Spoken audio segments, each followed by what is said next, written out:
Hey mamas, hope you're doing well. Hope all your writing's going well.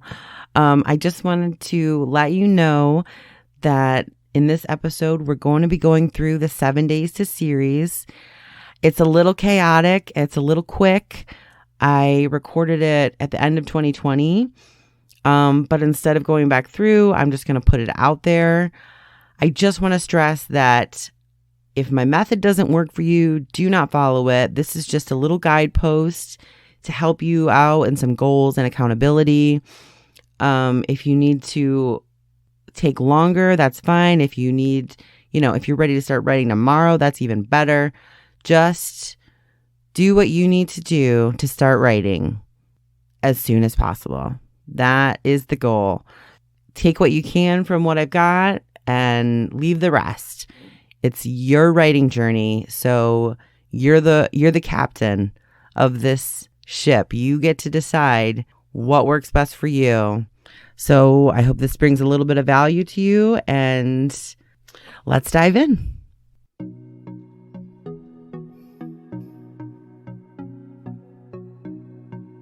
Welcome back to the Claim Your Right podcast for the Mama Writer Wannabe, where we grant ourselves permission to put down perfection and pick up the pen. I believe that writers are born to write, even busy mamas whose daily commute is riding the hot mess express. My belief is firmly rooted in the eternal truth written on every writer's soul, that the simple act of writing can be healing, transforming, and liberating. Simply by you sitting down and writing, I believe you can change yourself, your family, your community, and maybe even the world. I also believe that embracing your passion and living your life with purpose is one of the best examples you can give to your children. In this podcast, you will find writing hacks, tips and tricks, coaching and mentorship, goal setting and accountability, a space for the writer in you to flourish, and an opportunity to discover the freedom, both personal and financial, that is rightfully yours. Hi, my name is Christine Holloway, self-published author and writing coach. I help busy moms reclaim the writer within and unlock their true freedom so they can finally start living the writer lifestyle they have always imagined. Welcome, my fellow writers. Let's dive in.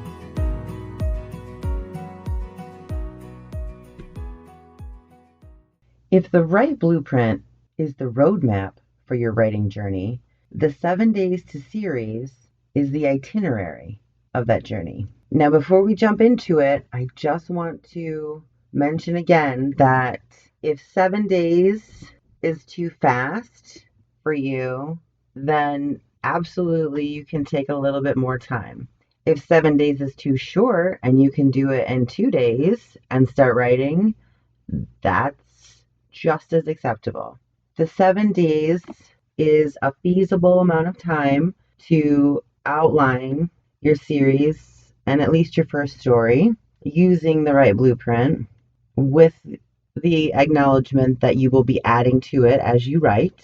But it doesn't have to be 7 consecutive days. It doesn't have to be 7 days at all. Like I said, it is about goal setting and accountability. You need to take stock of your writing style, your writing method, and then set those goals accordingly and then stick to them. Don't make them monumental goals that set yourself up for failure, but also don't let yourself off the hook. Sometimes you gotta push. Last summer, I had to push myself, and it was, like I said, the best decision of my life. So, day 1 includes a lot of pre-writing. Consider this a data dump of all your ideas. Get them down on paper. You can also feel free to continue with the pre-writing portion all week.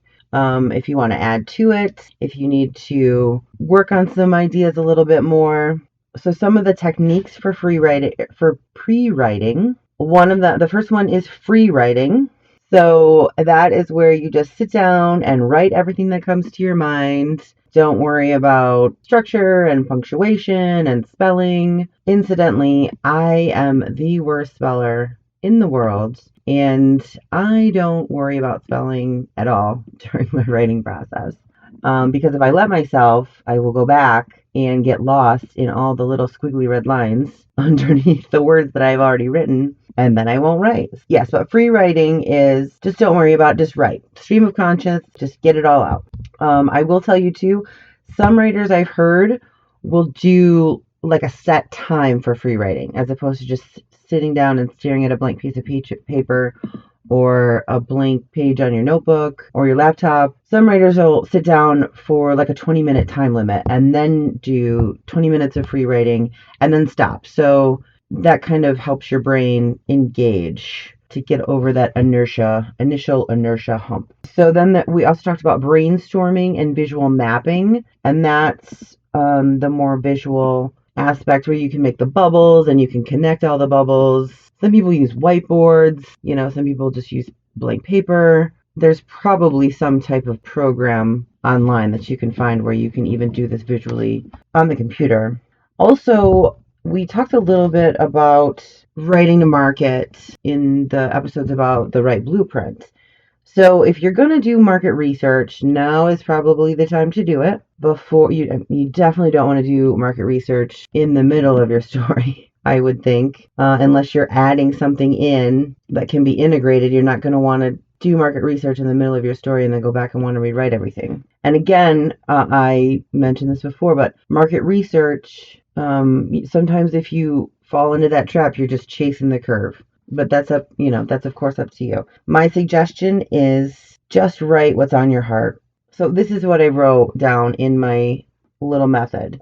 Market research is optional and might not necessarily be recommended. There is truth in the saying, within the niches is the riches. Within the niches is the riches, or whatever. But if you've already had an idea that you've been sitting on for a decade, write that. Write what you know. Write what's going to be easy. Write what you don't have to spend tons of time researching or, thinking about how to write. Just don't overthink it. Go with the flow. That is my opinion and suggestion, that you just write what you know and you love now. So day 2 is when you're going to start mapping out the series. So series mapping. This is when you're going to do the title, the genre, and the subgenres. Again, these are working titles. Let's be flexible. You can finalize it as you write. The type of series. Do you want a trilogy or do you want a longer series, an ongoing series? Point of view, first person, I pronouns, from the voice of the main person, of the main character, or third person using names and he and she and they, but absolutely no head jumping. Absolutely no head jumping. Pick one and stick to it. And then the format of the series. Will the series follow one person, one couple? Will it be a family series with each book dedicated to a brother, for example? Will you have a main group of characters? There's a different ways that you can do it. You might not know the answer to this until you get to the end of book 1, and that's okay. Just keep it in mind that you're going to want a consistent series format. And during day 2, you can also start with the series setting, with the world building. So these are where, when, geography, location, general vibe. And you might want to do this exercise a couple more times, once or twice. If you are writing a space opera and you have the universe, you do a series setting, but then perhaps most of your story takes place on the ship that they travel all over the galaxy with. Then you might want to do a series setting for that as well. Day 3, location, location, location.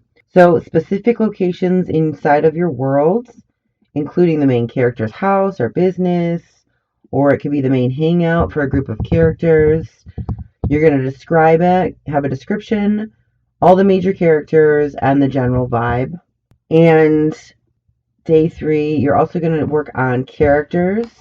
And by now you should have a general idea of your characters. I have also found that the more I know the character, the easier it is to write the character for the most part. However, I will tell you that I've been introduced to new characters by the story itself. So a specific example is I had no idea who my hero for book 3 was going to be. I had no conceptual idea of this character whatsoever. And he just kind of surprised me at the end of book 2. He just kind of showed up and I was like, oh wow, that's perfect. So that was exciting. A pro tip: make your characters relatable. Give them flaws, endearing idiosyncrasies, little things that just make them come alive. So you're going to go through the main characters, who are the characters that are going to go through some type of change by the end of the story. They're the ones that are the main characters, obviously.